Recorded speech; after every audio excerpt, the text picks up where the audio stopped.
Tollywood super star Mahesh Babu ప్రస్తుతం ఇండియాలోని biggest ప్రాజెక్టుకు రెడీ అవుతున్న సంగతి తెలిసిందే. గత 10 ఏళ్ల క్రితమే మహేష్ బాబు, రాజమౌళి కాంబినేషన్లో సినిమా రావాల్సి ఉంది. కానీ ఇతర కమిట్మెంట్స్ కారణంగా ఇన్నాళ్లకు కుదిరింది. ప్రస్తుతం ఎస్ఎస్ఆర్ఎంబి ప్రీ ప్రొడక్షన్ పనులతో బిజీగా ఉన్నాడు రాజమౌళి. ఇప్పటికే మహేష్ బాబు ఫారిన్ వెళ్లి ప్రత్యేకంగా మేకవర్ అయి వచ్చాడు. లాంగ్ హెయిర్ స్టైల్, గడ్డంతో డిఫరెంట్ లుక్తో అందరినీ ఆకర్షించాడు.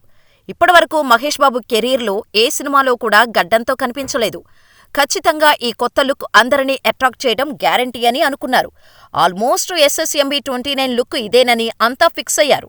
కానీ ఇప్పుడు మహేష్ బాబు కొత్త అవతారంలో కనిపించి మళ్లీ షాక్ ఇచ్చాడు. మొన్నటి వరకు ఉన్న లాంగ్ హెయిర్, గడ్డాన్ని కాస్త ట్రిమ్ చేసి కొత్త లుక్కులో దర్శనమిచ్చారు. కీరవాణి తనయుడు శ్రీసింహ ఎంగేజ్మెంట్ వేడుకకు మహేష్ బాబు హాజరయ్యారు. ఆ ఫోటోలు సోషల్ మీడియాలో వైరల్ అవుతున్నాయి.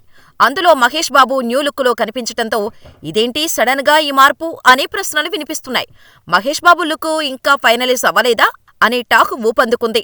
వచ్చే ఏడాది ఆరంభంలో ఈ మూవీ షూటింగ్ స్టార్ట్ అవుతుందని అంటున్నారు. కానీ ఇప్పుడు మహేష్ ట్రిమ్ చేసుకోవడంతో షూటింగుకు ఇంకా చాలా టైం పడుతుందా, అసలు సెట్స్ పైకి వెళ్లేది ఎప్పుడు అనే చర్చ మొదలైంది. మరి జక్కన్న ఎలా ప్లాన్ చేస్తున్నాడో చూడాలి.